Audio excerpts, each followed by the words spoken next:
Bonjour à tous, Jérôme Cabi, je suis le délégué général de la FNES. Je suis très heureux de vous accueillir en cette fin de journée ensoleillée pour la présentation du Global Entrepreneurship Monitor dans sa version française, puisque c'est une initiative internationale et aujourd'hui ce sont les résultats pour la partie française qui vont vous être présentés sur le suivi de l'activité entrepreneuriale en 2025 de 2026. Alors, on est particulièrement sensible à cette initiative à la FNEJ compte tenu du rôle que nous jouons au sein du réseau PEPIT pour le compte du ministère de l'Enseignement supérieur, de la Recherche et de l'Espace. Et d'ailleurs, Alain Asquin, qui est très actif sur le sujet, pourra vous en parler.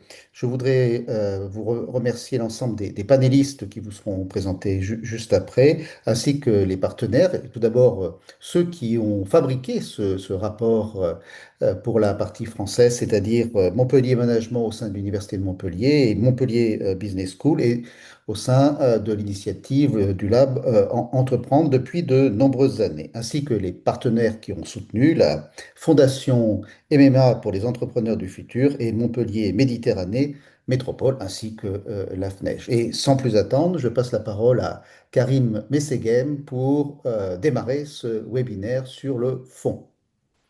Très bien, merci cher Jérôme. Bonjour à toutes et à tous. Bienvenue pour ce webinaire donc organisé par la FNEJ et le Lab Entreprendre à l'occasion de la publication du rapport du Global Entrepreneurship Monitor pour la France. L'objectif est de porter un autre regard sur l'activité entrepreneuriale en France. Au-delà de l'image de la Startup Nation, il s'agira de mieux comprendre l'entrepreneuriat du quotidien, ses profils, ses motivations et ses besoins d'accompagnement. Nous avons prévu deux moments.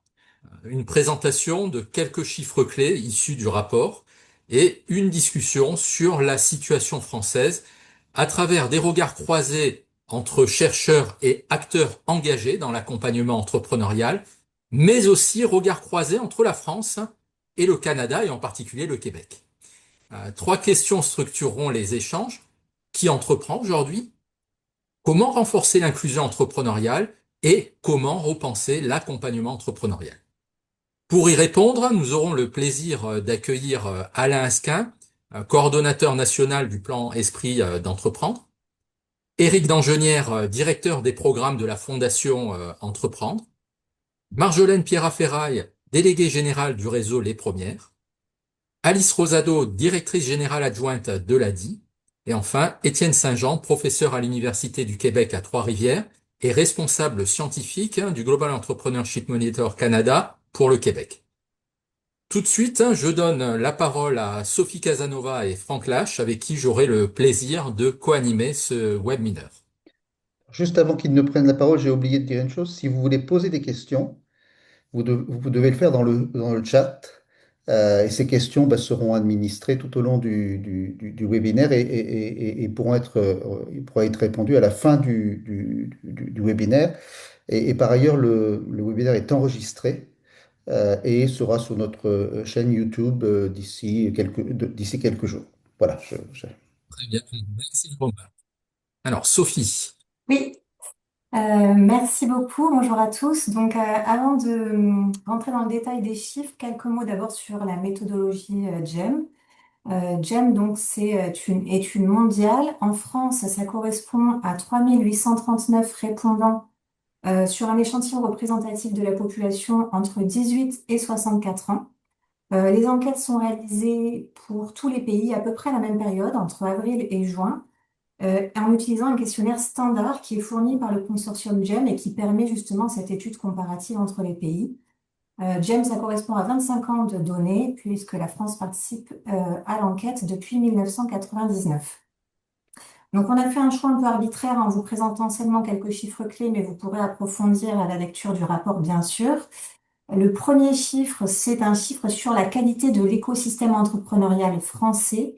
Et donc là, on est à 5,01 sur 10. Donc la France franchit la barre le seuil symbolique des 5 sur 10 et se place à la deuxième place du G7 et à la 11e place mondiale.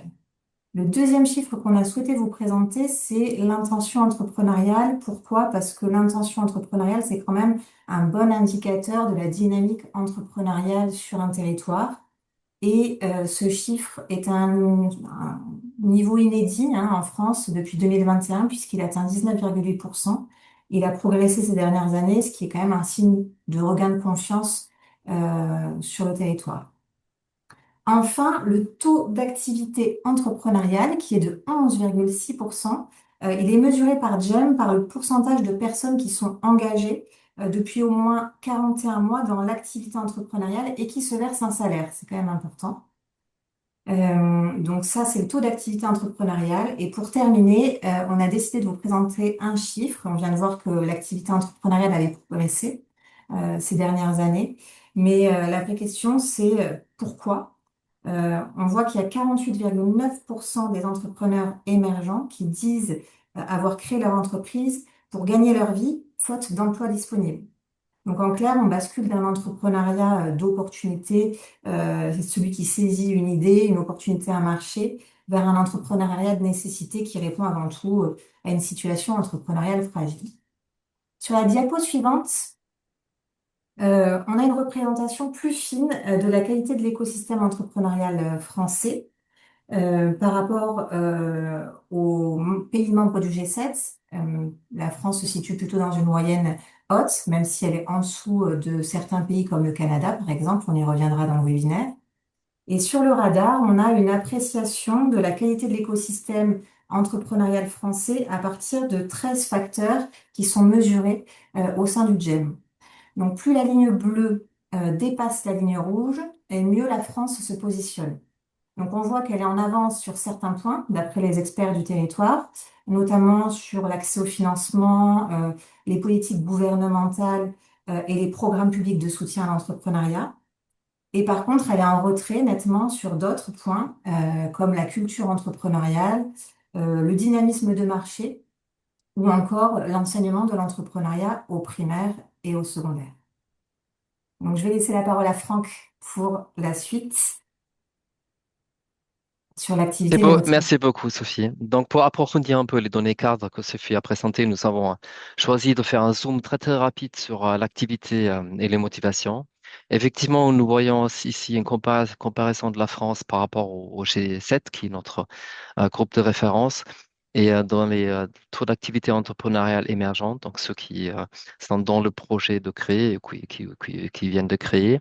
La France se situe un peu toujours, et aussi dans d'autres indicateurs, un peu derrière ce que vous appelez en France le bloc anglo-saxon, donc Canada, États-Unis, Royaume-Uni, et avec une bonne proximité d'autres pays du G7. Le Japon n'a pas participé cette année à l'étude, donc un peu au-dessus de l'Italie, proche de l'Allemagne. Donc, c'est un peu le positionnement de la France qui, ces chiffres doivent être un peu relativisés parce que, comme Sophie a dit, le GEM a commencé il y a 25 ans et la France, sur les 10 premières années, était systématiquement en dernière place. Donc, entrepreneurialement, le pays est le moins dynamique. Donc, ce qui montre un peu le chemin là, que la France a pris. Et aussi, en dessous, on a mis les chiffres un peu 2021, 23, 25, où on voit que le TAE en France progresse de 7 à 11,6%. Également, pour la première année depuis un moment, effectivement, c'est plus un entrepreneuriat de nécessité qui en est ressorti. Les emplois sont rares, donc c'est la principale motivation pour créer. Et la France se situe un petit peu aussi comparativement aux autres pays du G7. Il y a nettement une distinction entre faire une différence dans le monde, où la France est beaucoup en retrait. Donc c'est moins un entrepreneuriat, on va dire, par conviction comparé à ce que les autres pays répondent. On peut aller sur le dernier slide de cette partie introductive où on voulait faire un peu un focus sur les profils des entrepreneurs, genre et âge. Ici, tant pour l'intention, le TAE émergent et les entrepreneurs déjà établis, donc qui sont au-delà de 3 ans et demi, il y a certes encore un écart homme-femme qui paraît significatif. Mais si on regarde un peu dans un œil comparatif avec les pays les plus élevés, ça reste quand même un écart des plus faibles dans cette catégorie de pays. Donc là aussi, il y a un progrès qui a été fait. Bien évidemment, peut-être tout à l'heure dans la discussion, on verra encore ce qui doit être fait pour que la France progresse dans cette dimension, création d'entreprise, comparée entre hommes et femmes. Si on regarde maintenant le tableau à droite, donc les tranches d'âge, bien évidemment, nous voyons que les 25-34 ans, c'est le cœur de la dynamique.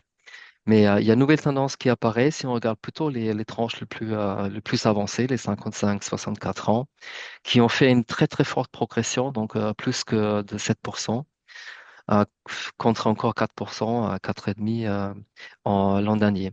Donc on voit quand même donc, dans cette dynamique, il y a l'entrepreneuriat des seniors, entre guillemets, qui prend une dimension particulière. Nous allons nous arrêter sur ces chiffres de l'introduction pour profiter maintenant de l'interaction avec nos experts que Karim a introduit. Et Karim, pour cette première partie, je te passe la parole. Très bien, merci Franck. Ces premiers chiffres nous permettent d'avoir une vision globale.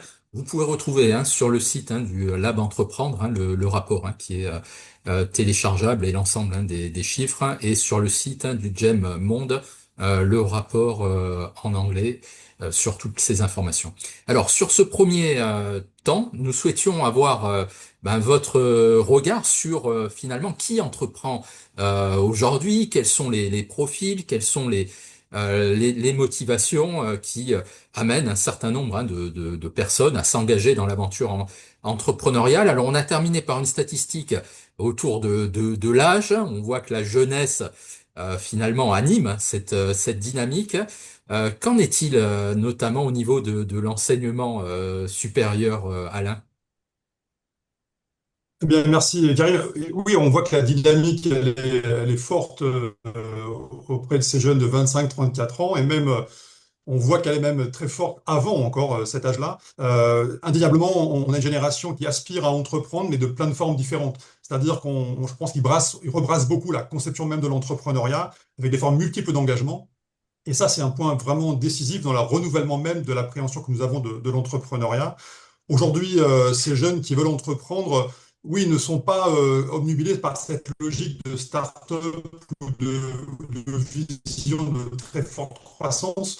C'est souvent des jeunes qui entreprennent dans leur rapport au quotidien, face à des problématiques qu'ils ont rencontrées dans leur famille, dans leur environnement, éventuellement des problématiques qu'ils ont découvertes dans le cadre d'ateliers, dans leur séminaire de formation de disciplinaire. Et en général, l'entrepreneuriat, c'est la recherche de résolution de problèmes de proximité. Et on a vraiment des jeunes qui, à partir de qui ils sont, qu'ils ont rencontrés par rapport aux compétences qu'ils acquièrent dans l'enseignement supérieur, cherchent à trouver des cheminements pour répondre, faire des propositions de valeur. Et donc, aujourd'hui, dans un programme comme Pépite, qu'évoquait Jérôme tout à l'heure, qui est un programme d'accompagnement des étudiants entrepreneurs, on a une très forte croissance. Sachez que depuis 2 ans, on a encore eu plus de 30% de croissance de nombre d'inscrits au statut d'étudiant entrepreneur, qui est un statut spécifique qui leur permet d'être accompagnés longitudinalement dans la durée pendant leurs études, mais également après leurs études. Et dans les formes d'entrepreneuriat qu'on constate, vous pourriez retourner dans les dossiers de presse sur le prix Pépite, par exemple, vous verriez que bien sûr, on a toujours des projets qui sont très engagés autour de grandes questions et des questions qui sont technologiquement très engagées autour de la santé, autour de l'énergie, des grands défis, mais il y a également énormément de projets du quotidien, de l'accompagnement, du social, du culturel. C'est une grande diversité. Et ça, c'est la très très bonne nouvelle que l'on a, c'est-à-dire qu'on a très, très diffus et assez robuste, en fait, d'une certaine manière.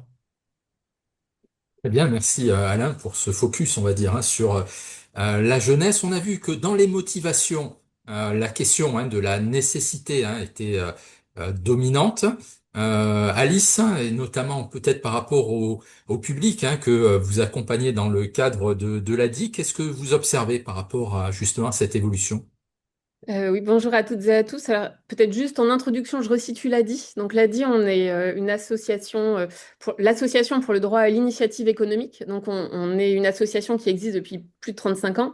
Et notre mission, c'est de rendre accessible l'entrepreneuriat et de lever les barrières à la création d'entreprises et au développement d'entreprises, notamment pour les personnes qui sont sans capital financier, mais aussi sans réseau. Et donc, on a un outil pour faire ça. On a ce qu'on appelle, nous, le microcrédit accompagné. Donc, on finance et on accompagne des personnes dont les projets n'ont pas accès au crédit bancaire classique. Donc, voilà, ça contextualise, pardon, quand même là d'où je parle. Donc, on a un public cible spécifique. Et donc, on a aussi de l'antériorité sur la création d'entreprises de ce public-là, puisque, donc, je vous le disais, ça fait plus de 35 ans. On a accompagné et financé plus de 300 000 personnes. Donc, on voit le mouvement. Et comme Alain, chaque année, en tout cas, on est en développement de manière assez conséquente.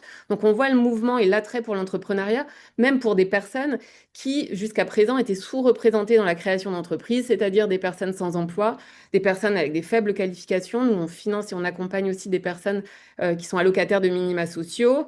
Donc voilà, on voit que finalement, on suit ce mouvement d'attrait pour l'entrepreneuriat aussi pour le public qu'on accompagne. Et pour reprendre votre question sur les motivations, on n'est pas effectivement, enfin nous dans nos enquêtes, on voit pas tout à fait. Enfin, je suis toujours un petit peu interrogative sur l'opposition entre nécessité et opportunité parce que c'est Oui, souvent beaucoup plus complexe, je bien trouve. sûr. Nous, au contraire, quand on pose la question et pourquoi vous avez créé votre entreprise, 47% nous disent c'est pour être indépendant, pour gagner en flexibilité dans mon quotidien et pour être mon propre patron. Seulement bien plus tard, 10% nous répondent sortir du chômage et 15% nous disent c'est pour des enjeux financiers, économiques. Et on pouvait répondre à plusieurs questions. Donc c'est vrai que souvent c'est plus complexe et c'est un sujet qu'on a envie de creuser d'ailleurs avec un institut de recherche qu'on a lancé à l'ADI qui s'appelle l'Institut Maria Novak. Vraiment ce travail sur les motivations. Mais en tout cas, nous, il y a une envie d'entreprendre qui est bon, de plus en plus forte dans la société française, qu'on retrouve dans nos activités et qui est assez différent de là où on était au moment du lancement de l'ADI, où on était plutôt dans une période où notre fondatrice disait, bah voilà, créer son propre emploi quand vous ne parvenez pas à trouver un emploi salarié. Et on voit plutôt un revirement aujourd'hui de la création d'entreprise qui est vraiment un attrait et une envie et pas... Alors voilà, ça dépend ce qu'on met derrière nécessité et opportunité de toute façon, hein, mais vraiment un attrait identique, je dirais, finalement au reste de la population française par rapport à la question de l'entrepreneuriat.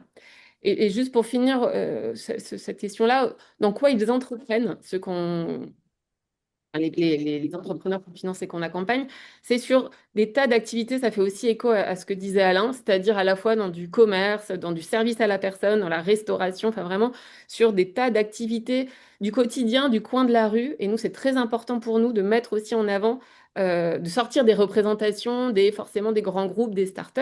Il faut qu'il y ait disons qu'il y ait une diversité entrepreneuriale, mais il y a aussi très fortement cet entrepreneuriat que nous on qualifie de populaire, mais donc l'entrepreneuriat du quotidien, de proximité, qui est souvent, sinon, ils sont plus sous-représentés dans la création d'entreprises, mais ils sont sous-représentés dans les représentations qu'on a de l'entrepreneuriat aujourd'hui.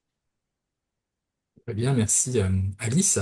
Alors, je vais passer la parole à Eric de la Fondation Entreprendre. Dans votre ADN, il y a la volonté peut-être de faire émerger une société entrepreneuriale, en tout cas d'encourager l'entrepreneuriat. Et ça vous amène effectivement à mieux comprendre cette dynamique et cette évolution. Tout à fait, ouais. Parce que du coup, nous, en tant que fondation, on soutient du coup l'écosystème associatif de l'accompagnement entrepreneurial. Donc, on travaille avec beaucoup d'acteurs différents. On soutient plus de 40 associations par an. Et important aussi, c'est qu'on a lancé l'année dernière un observatoire de l'utile entreprendre pour aussi un peu tirer à la fois des enseignements, mieux comprendre effectivement la relation entre la population française et l'entrepreneur et leur vision de l'entrepreneuriat, comprendre aussi qu'est-ce que produisait l'entrepreneuriat concrètement sur la société et aussi le rôle du coup de l'accompagnement entrepreneurial. Et là-dessus, je retire un peu deux points importants là par rapport effectivement à ce qu'on a dit. Alors, je vais rejoindre totalement ce qu'a dit Alice. Un point qui marque, c'est sur les motivations, parce qu'on a justement, on a essayé de creuser cette dimension-là dans notre observatoire l'année dernière à travers un baromètre. Et ce qui est ressorti quand même pour nous, il y avait effectivement une quinzaine de motivations un peu différentes et celle qui remontait le plus. Et ça, c'était, on a interrogé à la fois des entrepreneurs et aussi des Français pour voir s'il y avait aussi une différence entre des gens qui avaient entrepris et des gens qui n'avaient peut-être pas encore entrepris, quelle image ils se faisaient d'entrepreneurs. Et ce qui remontait quand même comme premier levier de motivation, c'était développer ses compétences, aligner ses valeurs avec son travail, avoir aussi de l'impact par son travail. Alors, c'est peut-être pas totalement faire une différence dans le monde. J'ai l'impression que c'est un peu plus ancré justement dans quelque chose qui est plus au quotidien. Et que nous, en fait, toutes ces motivations, on a compris que c'était quand même un lien vraiment donner aussi du sens à son travail. En fait, avoir à la fois que son travail ait du sens pour soi-même, aussi peut-être en lien avec son territoire, aussi un lien avec le monde, mais en tout cas que les motivations de type autonomie financière ou reconnaissance sociale même arrivaient après ça. En tout cas, donc ça c'était un point fort et surtout que c'était fort, c'était que c'était particulièrement développé chez les moins de 29 ans. En tout cas, ces motivations-là. Voilà, on voyait un écart. Voilà, si on regardait les plus de 50 ans, c'était moins fort, mais effectivement, chez les moins de 29 ans, c'était particulièrement important. Et un deuxième point aussi qui était important que je voulais partager, c'est parce qu'effectivement, et là un peu en lien avec notre thématique, la Startup Nation, nous on a vu aussi à travers différents programmes qu'on a menés au sein de la Fondation Entreprendre sur justement le secteur culturel, aussi sur les enjeux de la ruralité, aussi là sur de l'accompagnement agricole aujourd'hui qu'on est en train de soutenir, en fait qu'une des problématiques assez fortes et qui fait que je pense à la fois que certaines personnes qui seraient capables de porter des projets le font pas, en tout cas ne deviennent même pas intentionnistes, et aussi que le fait que des gens qui ont envie d'entreprendre ne passent pas à l'action et donc ne deviennent pas des créateurs d'entreprise, c'est aussi qu'ils s'identifient absolument pas comme étant des entrepreneurs. Ça, on l'a vu que c'était extrêmement fort, notamment pour des porteurs de projets culturels, pour qui même le mot presque entrepreneur peut même être au contraire, je veux dire, ils disent ah non, moi je suis surtout pas entrepreneur, mais aussi que quand on veut reprendre une exploitation en tant que chef d'exploitation agricole, en fait c'est une démarche quand même qui est extrêmement entrepreneuriale, mais c'est pas le mot qui est employé, et aussi dans beaucoup de projets de ruralité un peu hybrides, et notamment qui vont répondre à des enjeux de territoire. En fait, le mot entrepreneur n'est pas posé, et que du coup, effectivement, cette identité entrepreneuriale, elle pose question. Et je pense qu'on a vu là sur votre radar que effectivement la culture entrepreneuriale, c'est un des points en France sur lequel on n'est peut-être pas très bon. Moi, j'ai l'impression effectivement que cette vision un peu trop étroite de Startup Nation, bah, justement, elle pose ses limites, notamment sur qui entreprend en France. D'accord. Très bien. Merci Eric. Ça me permet la transition. Qui entreprend en France? Qui entreprend au Canada, cher Étienne? Ça marche, merci beaucoup. Ben, bonjour tout le monde. Effectivement, je vais tenter de faire cette comparaison-là un peu entre le Canada et la France. Il était question, Eric mentionnait la question de la culture entrepreneuriale. Ben, au Canada, depuis plusieurs années, on constate qu'il y a une très forte culture entrepreneuriale. On est à 31,9% d'intention d'entreprendre. C'est un taux qui est en augmentation depuis les dernières années. Et on a aussi 27% d'entrepreneuriat actif. Là, on est parmi les territoires les plus dynamiques. Mais qu'est-ce que ça cache tout ça? Ça cache le fait qu'on a des taux très, très similaires d'entrepreneuriat établis avec la France. Autrement dit, on a beaucoup d'engouement envers l'entrepreneuriat, beaucoup d'intérêt, beaucoup d'engagement dans l'activité entrepreneuriale, mais très peu réussissent à obtenir des entreprises pérennes au fil du temps. Et donc, on est à 5-6% d'entrepreneuriat établi, ce qui est très, très similaire à la France. Puis, on l'a vu dans les 13 dernières années où on fait les portraits du GEM, c'est assez invariable. L'augmentation de l'intention puis de l'activité entrepreneuriale augmente, mais les taux d'entrepreneuriat établis ils restent à peu près identiques. Et en parallèle, les sorties entrepreneuriales augmentent. Autrement dit, plus on encourage les gens à vouloir devenir entrepreneurs, ça ne veut pas nécessairement dire que les gens vont réussir à établir leur entreprise. On a également observé beaucoup plus d'entrepreneuriat hybride, c'est-à-dire des gens qui conservent leur emploi tout en essayant de démarrer une entreprise pour gérer les risques. Notamment, mais pas que. Il y en a aussi que c'est pour obtenir cette espèce de flexibilité-là, parce on a beaucoup encouragé l'entrepreneuriat comme étant une espèce de mode de vie où alors plusieurs souhaitent joindre les deux bouts ou parfois simplement assouvir leur passion pour une activité en particulier. Parfois, c'est également répondre à un service ou à un besoin, dans le fond, qui est identifié dans certains territoires. Et donc, beaucoup d'entrepreneuriat hybride où les gens vont pas nécessairement devenir des entrepreneurs à temps plein, mais ils vont combiner avec un emploi salarié pour s'accommoder d'une certaine activité qui leur plaît bien, là. Alors, c'est beaucoup, on évoquait tantôt l'entrepreneuriat du quotidien. On est beaucoup dans cette dynamique-là également au Canada, quand on observe les très, très grands taux. C'est beaucoup des entrepreneurs du quotidien. On a d'ailleurs beaucoup de gens qui ont démarré une entreprise parce qu'ils n'arrivaient pas à trouver des emplois à la hauteur de leurs espérances. Donc, on a aussi cette dynamique-là qu'on observe au Canada, alors que pourtant, on a des taux de chômage un peu inférieurs à ceux de la France. Alors, donc, on voit c'est souvent des emplois qui sont moins intéressants pour les personnes ou parfois les gens s'imaginent qu'avec l'entrepreneuriat, ils vont réussir à aller chercher des activités qui sont plus intéressantes que leur emploi actuel. Je vais peut-être terminer sur cette note-là. On a également observé au fil des dernières années qu'on avait beaucoup de gens qui étaient devenus entrepreneurs dans nos statistiques du GEM, là, mais qui sont devenus entrepreneurs en reprenant une activité. On a une démographie entrepreneuriale au Canada avec beaucoup d'entrepreneurs qui souhaitent quitter l'entrepreneuriat parce qu'ils atteignent l'âge de la retraite. Alors, c'est probablement une avenue intéressante à explorer de ce côté-là, puisque quand on voit qu'il y a davantage d'entrepreneurs qui s'engagent dans la création, mais que ça ne se solde pas par des entreprises pérennes, il y a peut-être une opportunité là pour encourager davantage les transferts d'entreprises qui, elles, sont déjà pérennes, là. Donc, pour s'assurer de la vitalité des territoires. Je m'arrête là. Merci.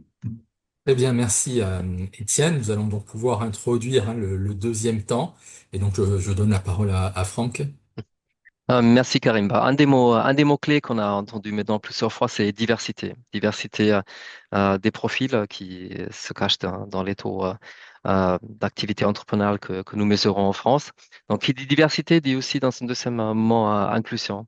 Donc, du coup, j'ai le plaisir d'engager une discussion avec Marjolaine, Alice et Étienne sur cette thématique. Donc, du coup, comment renforcer l'inclusion entrepreneuriale? Et peut-être Marjolaine, quels sont vos sentiments, vos expériences, vos recommandations par rapport à cette question? Alors, merci pour ces très belles questions. Je vais peut-être commencer par dire d'où je parle. Donc, je suis déléguée générale du réseau Les Premières qui accompagne sur 49 implantations territoriales en France, à peu près 1300 femmes par an sur des projets de création, de développement ou de reprise d'entreprise quand il y a de l'emploi et un impact. Donc, mon sujet à moi, c'est l'entrepreneuriat des femmes. Alors, comment on renforce l'inclusion entrepreneuriale? D'abord, je pense en ne se racontant pas d'histoire et en regardant les choses comme elles sont. Et pour ça, on a vraiment besoin d'études comme celle-là, de chercheurs, de gens qui regardent finement, de chercheurs et d'études aussi comme celles que peuvent mener la Fondation Entreprendre, de gens qui regardent finement les choses sans se raconter de carabistouilles. Les femmes aujourd'hui, elles entreprennent de plus en plus en France, mais elles entreprennent petit. Elles créent majoritairement des micro-entreprises, elles sont auto-entrepreneuses, elles sont consultantes, coachs, sophrologues. Voilà. C'est un entrepreneuriat qui est aussi un entrepreneuriat pauvre, puisque 67% des femmes entrepreneuses en France, elles se rémunèrent moins que le SMIC. 67%. Ça veut dire qu'à chaque fois qu'on dit à une femme d'entreprendre, on lui dit de perdre en autonomie économique. Donc il ne faut pas, faut pas se payer de mots. L'entrepreneuriat des femmes, enfin, s'il ne permet pas aux femmes d'être indépendantes économiquement, c'est pas un bon entrepreneuriat, c'est pas un entrepreneuriat soutenable. Et ça, c'est la recherche qui nous le dit. Je remercie beaucoup Étienne Saint-Jean de parler de la reprise. C'est un sujet qui nous tient aussi à cœur. Il n'y a pas suffisamment de femmes en France qui sont positionnées sur le reprenariat.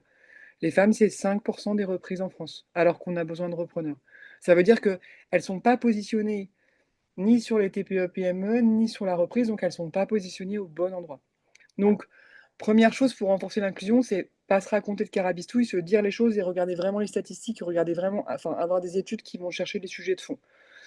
Et le deuxième chose, c'est mettre les moyens. Enfin, si les chiffres ils bougent en France, c'est parce qu'on met aussi les moyens, que ce soit les fondations privées comme la Fondation Entreprendre ou ce que peut faire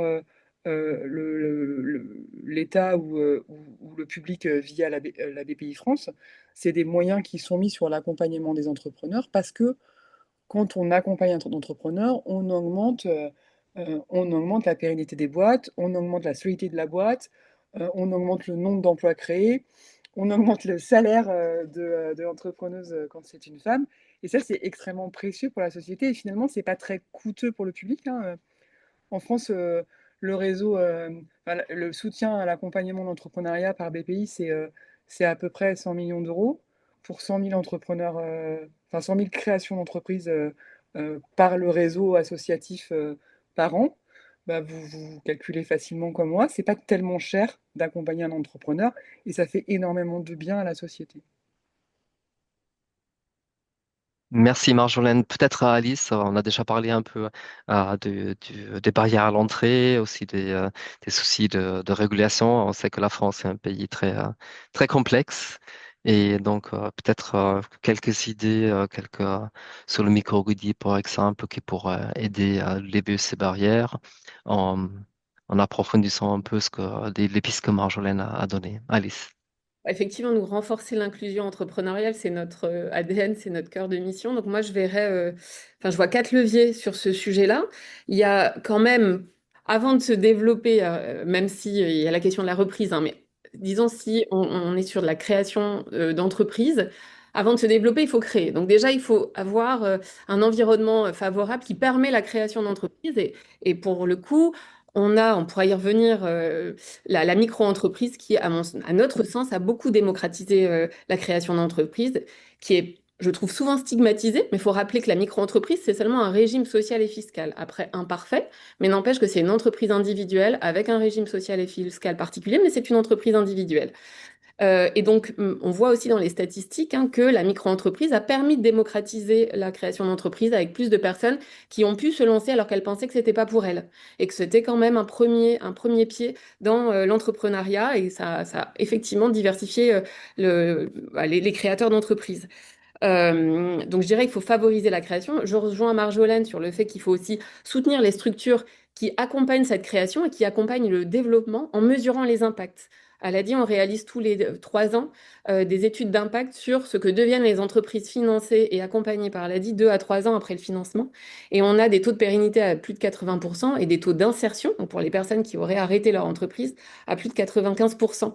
Donc je pense qu'il y a en tout cas les moyens, comme disait aussi Marjolaine, produisent des effets positifs, en l'occurrence pour les personnes, parce que ça dépend aussi de leur situation de départ. Hein. Donc, en l'occurrence, nous, pour des personnes sans emploi qui retrouvent un emploi via la création d'entreprise ou des compétences qui leur permettent de retrouver un emploi salarié, l'investissement, en tout cas, des pouvoirs publics, notamment sur ce sujet-là, est, disons, rentable. Donc voilà, premier levier, favoriser la création d'entreprises en simplifiant l'environnement, soutenir les structures qui accompagnent à la création et au développement d'entreprises. Pour moi, nous, le troisième levier, c'est quand même de sécuriser avec des profils nouveaux, on va dire, sur l'entrepreneuriat. Se pose la question de l'accès aux droits, la question de la protection sociale dans une société qui est quand même très largement tournée vers la protection du modèle salarié. Or, encore une fois, des nouveaux profils qui arrivent, il faut se poser la question de comment on sécurise ces parcours,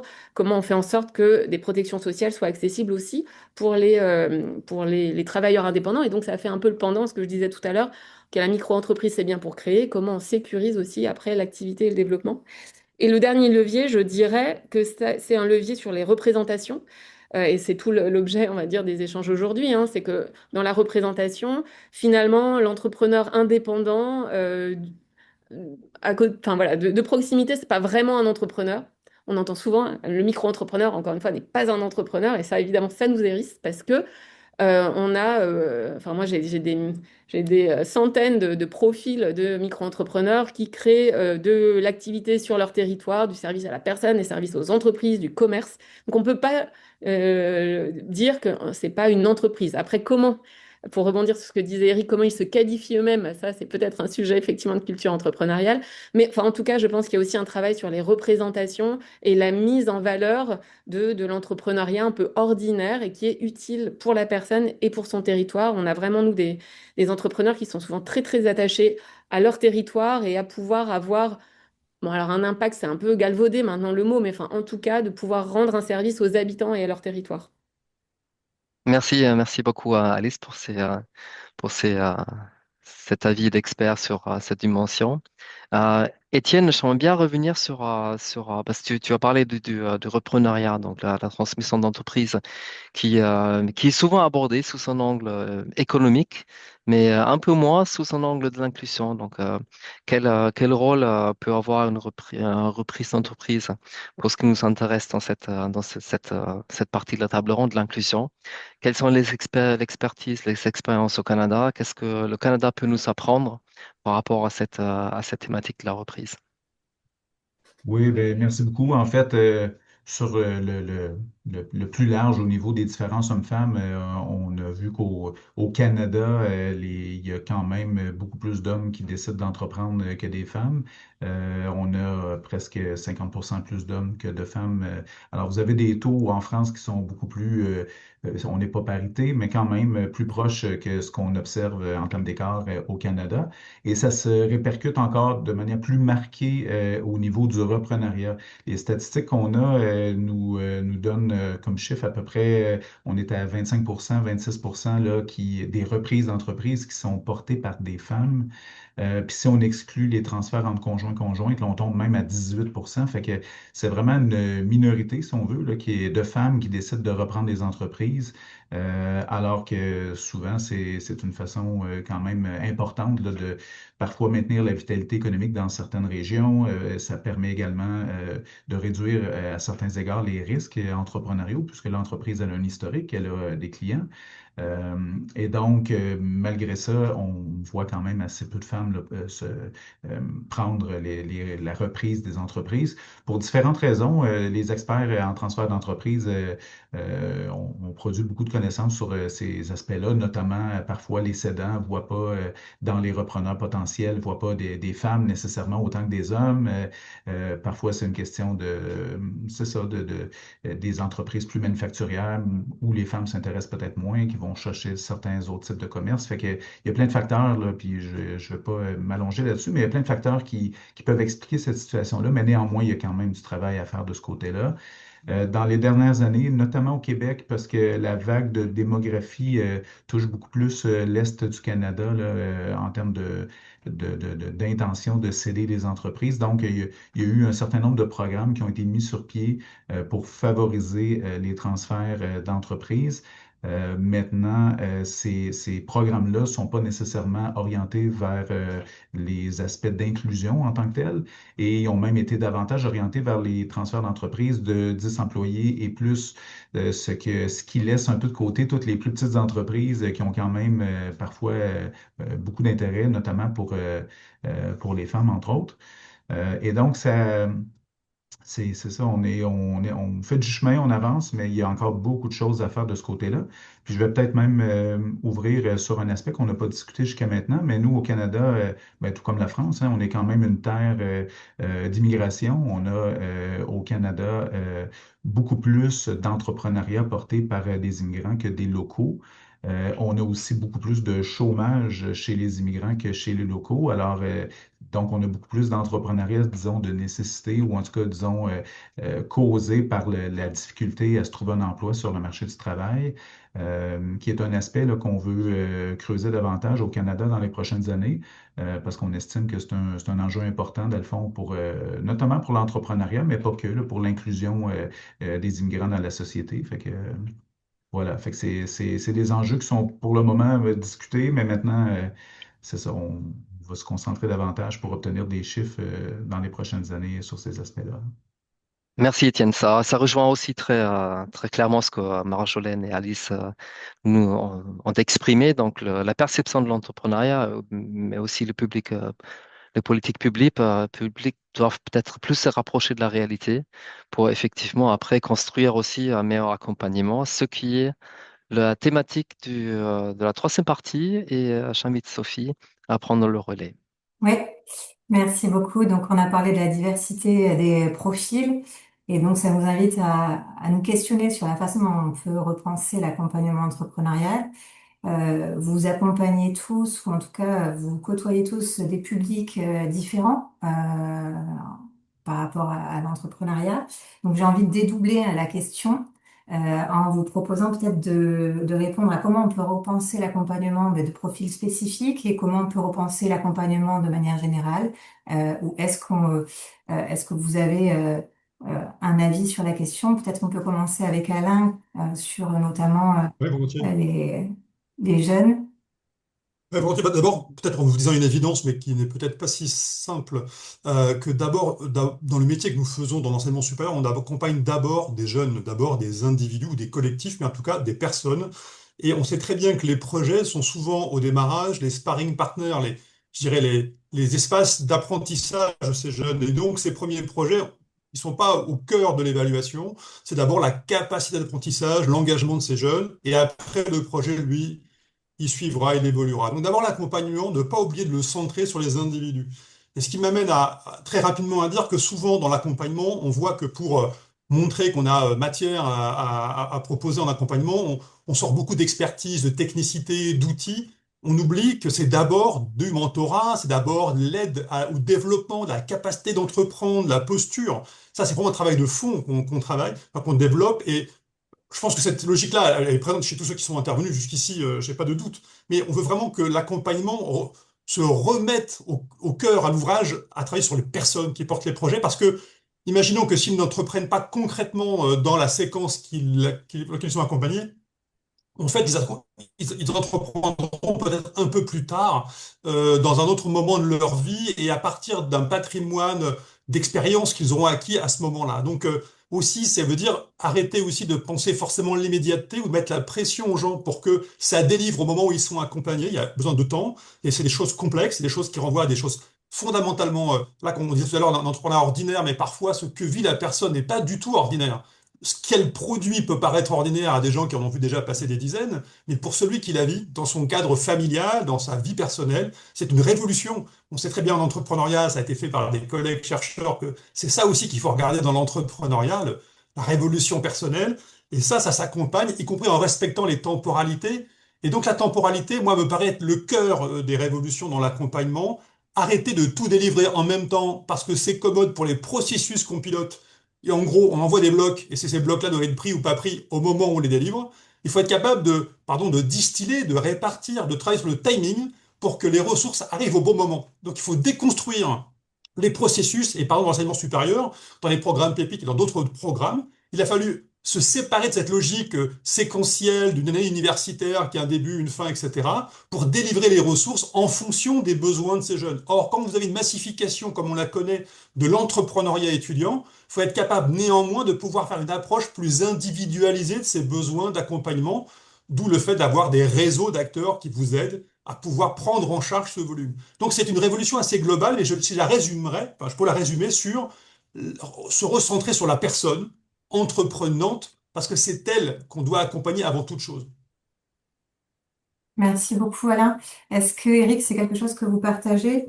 Comment on peut essayer de créer un terreau favorable à l'entrepreneuriat? Est-ce que ça peut se faire à travers notamment la collaboration entre les acteurs?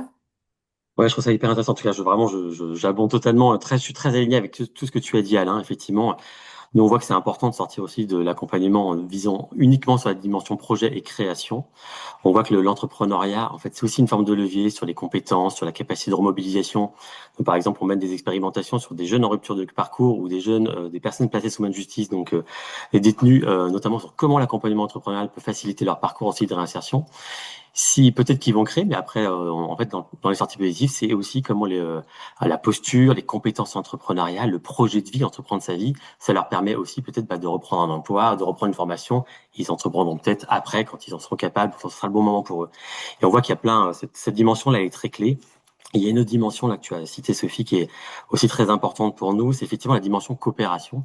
On voit que dans l'accompagnement entrepreneurial aussi, enfin un projet entrepreneurial, en fait, c'est souvent, en fait, on entreprend jamais tout seul, comme dit certains réseaux d'accompagnement, mais que c'est une démarche d'aller vers, hein, et notamment parce qu'on parle d'entrepreneuriat du quotidien, cet entrepreneuriat qui est quand même très lié, très ancré sur le territoire.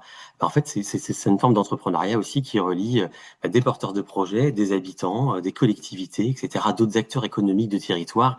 Et que ça, on parle là du coup de dynamique entrepreneuriale.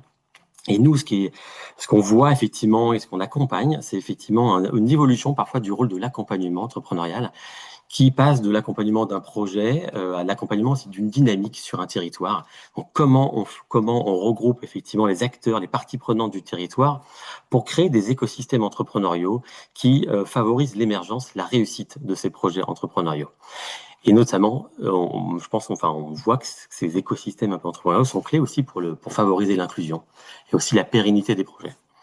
Et peut-être le dernier point aussi qui semble clé, ça aussi, ça nous pose question sur, on en a beaucoup parlé, sur cet enjeu aussi de la vision de l'entrepreneuriat. On parle quand même là on essaie de déconstruire un peu la Startup Nation en parlant d'entrepreneuriat du quotidien.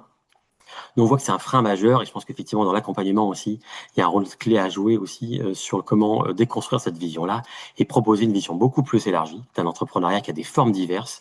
Et c'est en plus cette diversité de formes entrepreneuriales, je pense qu'on en a besoin et que ce qu'on vit nous au quotidien et ce qui fait la France au quotidien, bah, c'est beaucoup plus un entrepreneuriat que du quotidien qui est lié au territoire et qui est très proche des habitants. Voilà. Merci beaucoup, Eric.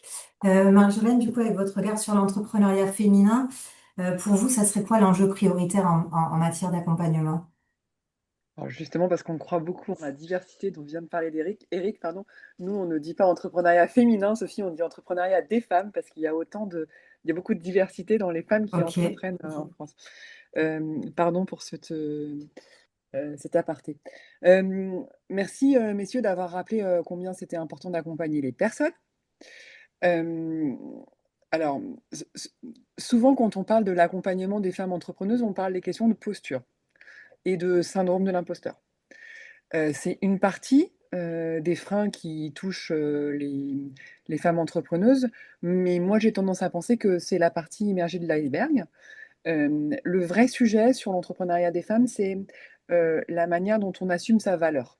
Ce qui n'est pas tout à fait la même chose qu'une question de posture, et la manière dont on sait chiffrer sa valeur et avoir un business plan qui est calibré au bon niveau.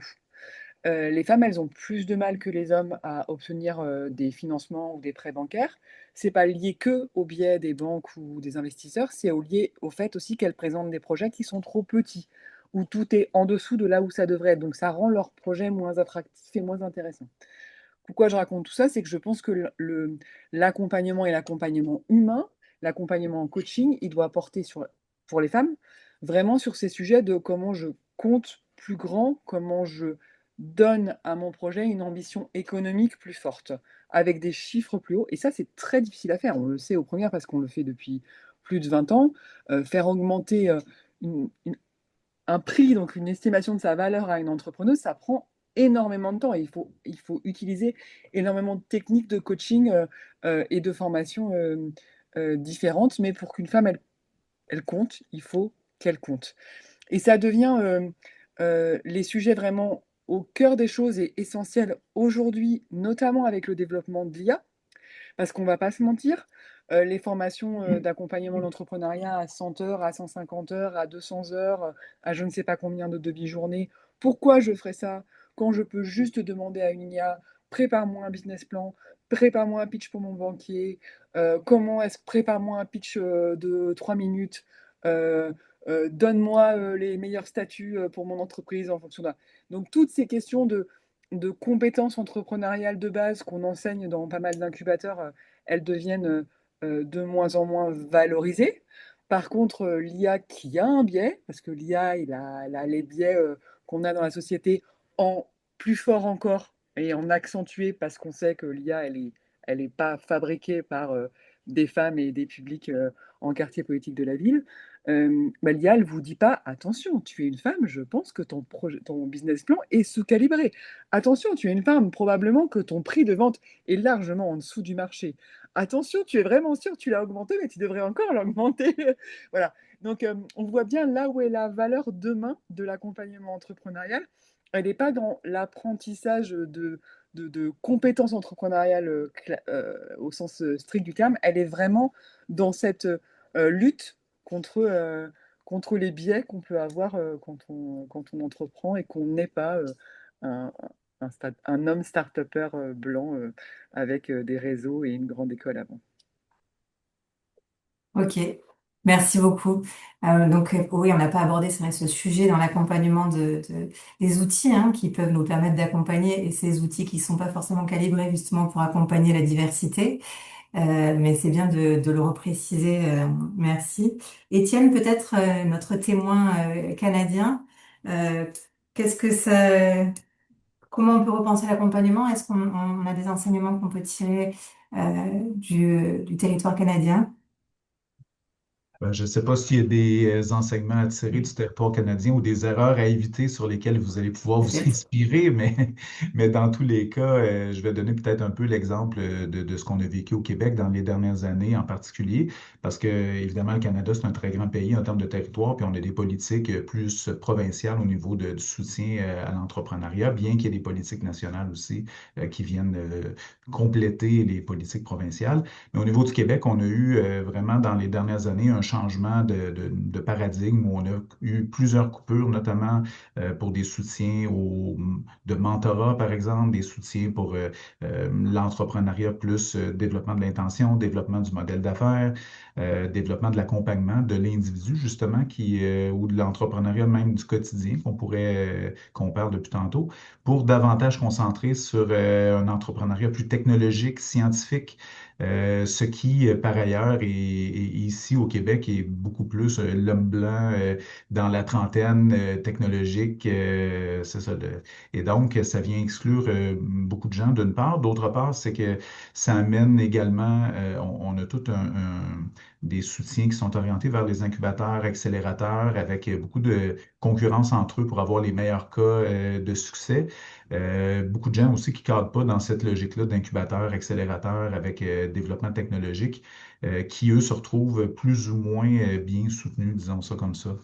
Et donc, ça amène un certain nombre de tensions, puis également toute la question du soutien individualisé, ayant mis de côté le soutien du mentorat de manière importante. On a arrêté de le financer. Ça réduit donc les options de soutien individualisé. Alors que pourtant, on observe, là, comme je le mentionnais tantôt, beaucoup d'engouement, beaucoup de gens qui s'engagent dans l'entrepreneuriat, mais très peu de pérennité, ce qui suggère donc qu'on devrait s'attarder un peu aux modèles d'affaires tels qu'ils sont imaginés dans les premiers balbutiements pour s'assurer que le projet répond bien à des besoins sur le terrain, que le modèle d'affaires est adéquat, puis qu'il va pouvoir justement trouver une forme de succès là, une fois qu'il va être démarré. Puis peut-être sur l'entrepreneuriat, la diversité, pour terminer là-dessus, dans un tout autre contexte, on faisait une recherche il n'y a pas si longtemps, on avait près de 500 entrepreneurs de la diversité, essentiellement des entrepreneurs immigrants qui ont été sondés pour voir un peu comment l'accompagnement, à quoi ça correspondait pour eux. Puis ce qu'on s'est aperçu, c'est qu'il y avait quand même une assez grande méconnaissance des structures d'accompagnement. Mais pire encore, c'est que même quand les structures étaient connues des entrepreneurs immigrants, il y en avait très, très peu qui les utilisent. Sur l'ensemble des structures d'accompagnement spécialisées pour l'entrepreneuriat immigrant, on est à peu près, dans le meilleur des cas, là, à 7 qui vont les utiliser sur notre échantillon. Des fois, ça descend si bas que 3, 4, 2 sur certaines structures. Alors, c'est un peu comme s'il y a une déconnexion entre les besoins des entrepreneurs, surtout les entrepreneurs dans la diversité et ce qu'on leur offre comme type d'accompagnement. Alors, il y a vraiment des questions à se poser, là, comment mieux répondre aux entrepreneurs de la diversité, parce que, comme je le mentionnais, il y en a plusieurs qui se lancent, parfois des projets plus ou moins bien fignolés. Évidemment, je ne veux pas généraliser, il y a d'excellents projets portés par des entrepreneurs de la diversité, mais de manière générale, en moyenne, là, c'est ça, il y a quand même un certain nombre d'échecs importants et l'accompagnement semble pas pouvoir jouer son rôle dans ce cas-ci auprès d'eux parce que les services sont simplement pas utilisés à la hauteur de ce qu'ils devraient l'être. Alors voilà, c'est peut-être une question aussi de justement de s'attarder davantage à l'entrepreneur du quotidien, à l'entrepreneur d'un point de vue Mhm. individuel, ses particularités, puis être mieux connecté, dans le fond, auprès des entrepreneurs. Puis voilà, merci. Merci pour ce mot de conclusion, Étienne, et puis pour tous vos retours. Je vais passer la main à Karim. Peut-être qu'on a un petit temps pour les questions-réponses. Oui, très bien, merci Sophie pour ce dernier temps hein, qui ouvre une question qui est essentielle, hein, la question de l'accompagnement à travers hein, ces transformations. Et c'est intéressant puisque Marjolaine a évoqué également le rôle hein, de l'IA qui est en train bien évidemment hein, de à la fois transformer comportement, attitude vis-à-vis hein, de l'entrepreneuriat, mais aussi des formes hein, d'accompagnement. Donc on est vraiment dans une période de transition. Alors dans les questions hein, alors je vais pas forcément les prendre une par une, mais peut-être de façon un peu groupée. Il y a quand même une thématique hein, qui est ressortie, c'est celle hein, du micropreneuriat, qui est une thématique importante, qui effectivement, alors dans la question 80%, ça serait plutôt 65% hein, si on regarde les données INSEE de création hein, qui sont liées finalement à ce statut. Et donc ça amène effectivement à s'interroger. Alors peut-être avant de rentrer sur cette thématique, hein, donc Marjolaine, oui, tu souhaitais intervenir. Oui, pour conclure sur ce sujet de l'accompagnement, je m'en voudrais de ne pas dire que l'ADI, Pépite et les premières font partie d'un collectif associatif qui s'appelle, ouais, voilà, on va bien comme ça, qui s'appelle Cap Créa ou Coq Créa et qui regroupe tous les acteurs associatifs de l'accompagnement entrepreneurial, donc tous ceux qui accompagnent les entrepreneurs dans une logique d'utilité publique, dans une logique d'intérêt général, qui ne vont pas chercher à développer, enfin à faire du business sur la dos des entrepreneurs. Et donc, on peut sur Internet aller chercher, il y a notamment un outil qui s'appelle Passcrea, qui est assez pratique, où vous pouvez retrouver toutes les références de ces acteurs associatifs en proximité, en fonction de qui vous êtes et de la nature de votre projet. Pardon pour cette petite page publicitaire, mais je pense que c'est utile pour les personnes. Alors c'est important parce que bah, c'est une idée hein, qu'on défend, c'est l'importance hein, des approches écosystémiques. Hein. On ne résoudra pas hein, ces problématiques hein, de création, voire de transmission reprise, hein, sans avoir hein, cette lecture, on va dire holiste, hein, et qui permet de valoriser les interactions aussi entre les acteurs. Alors si on revient à un niveau peut-être plus micro-entrepreneuriat, comment vous voyez les choses? Alors oui, Alice? Non, bah, pardon, et du coup, effectivement, sur ce siège de la micro-entreprise, je me permets juste de rappeler que c'est pas un statut, mais c'est bien un régime. Donc, je sais qu'il y a et donc, le statut, c'est une entreprise individuelle. Certes, avec des facilités sur la déclaration sociale et fiscale, mais le statut, c'est bien une entreprise individuelle. Et effectivement, il y avait des questions sur pourquoi a été créé ce régime initialement. Est-ce que c'était plutôt un régime pour tester? Est-ce que c'était un régime plutôt pour compléter dans une démarche de pluriactivité, finalement, un emploi salarié avec une petite entreprise? Est-ce que c'était... moi, je pense que c'est tout ça à la fois, en fait. Hein. Ça a été créé pour lever les barrières et d'une manière d'avoir une plasticité qui permettait à un certain nombre de personnes de pouvoir se reconnaître et de se mobiliser en fonction des besoins du moment. Ce qui ne veut pas dire, Mhm. encore une fois, qu'il n'y a pas des choses à améliorer, mais je pense qu'il ne faut pas jeter le bébé avec l'eau du bain sur cette question de la micro-entreprise qui a quand même permis, encore une fois, de notre point de vue, de démocratiser la création d'entreprises et qui peut être qu'un premier temps vers un développement, vers un développement. Les plafonds ont été relevés, donc on peut aussi dire qu'on souhaite rester micro-entrepreneur pendant un certain temps. Enfin voilà, moi je pense il y a beaucoup de débats enfin, de débats qui sont cristallisés sur cette question de la micro-entreprise et parfois, à mon sens, un peu à tort. Et juste, je me permets de revenir sur la question des parcours et enfin, de l'accompagnement plutôt et qui fait le lien avec cette diversité entrepreneuriale qui inclut donc la micro-entreprise. Et effectivement, moi, je rebondis sur ce que disait Étienne, je crois, ou c'était Alain, pardon, sur l'approche plutôt individualisée, alors qu'on nous met souvent dans des parcours assez standardisés, notamment sur des politiques publiques où on a un parcours et un bon moment pour faire les choses. Et donc, moi, je rejoins beaucoup ce que disait Alain en me disant que finalement, nous, on développe une approche effectuelle de l'accompagnement. Elle a dit, je ne vais pas rentrer dans le détail, on n'a pas le temps, mais qui est partie, où il y a des principes notamment sur les ressources qu'ont les personnes et les bons leviers à activer pour un projet en particulier. Excusez-moi, j'ai répondu sur la micro-entreprise, mais je voulais aussi... Alors, je vais enchaîner parce qu'il nous reste 3 minutes hein, pour qu'on puisse quand même traiter une variété aussi de sujets. Peut-être redonner la parole à Étienne sur, c'est un aspect hein, que Alice a aussi touché du doigt, sur les formes d'hybridation qu'on retrouve peut-être assez fortement, en particulier dans le contexte canadien. Oui, tout à fait. Ben, on n'a pas ce statut-là, nous, de micro-entrepreneur, donc, mais effectivement, c'est essentiellement ce qu'on retrouve. Tantôt, je mentionnais, on était à 60% des nouveaux entrepreneurs qui sont dans des logiques d'entrepreneuriat hybride, c'est-à-dire qui conservent un emploi salarié.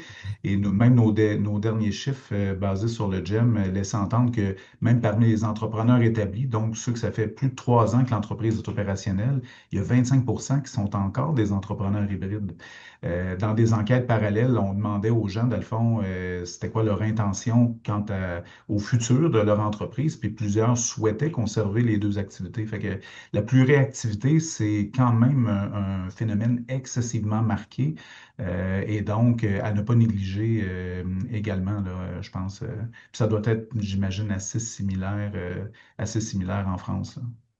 Mm.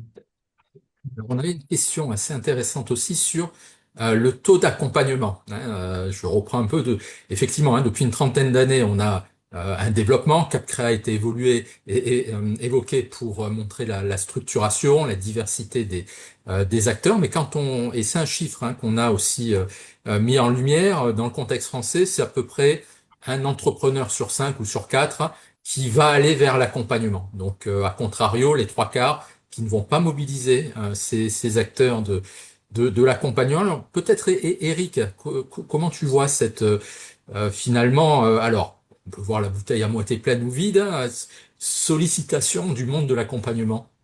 Oui, on voit qu'il y a, enfin, le chiffre, effectivement, d'environ un entrepreneur sur cinq accompagné, on le voit.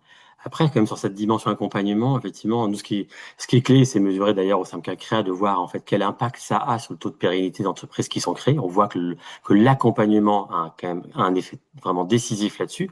C'est important du point de vue purement économique.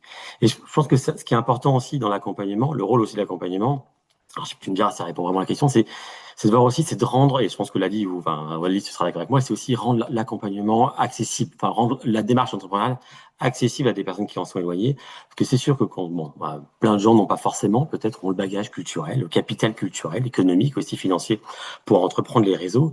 Mais aujourd'hui, effectivement, il y a encore des fortes inégalités entrepreneuriales. Quand on regarde d'un point de vue social ou d'un point de vue aussi territorial, on va dire l'opportunité entrepreneuriale n'est clairement pas la même, ce qui explique aussi parfois des gros écarts entre intention et passage à l'action.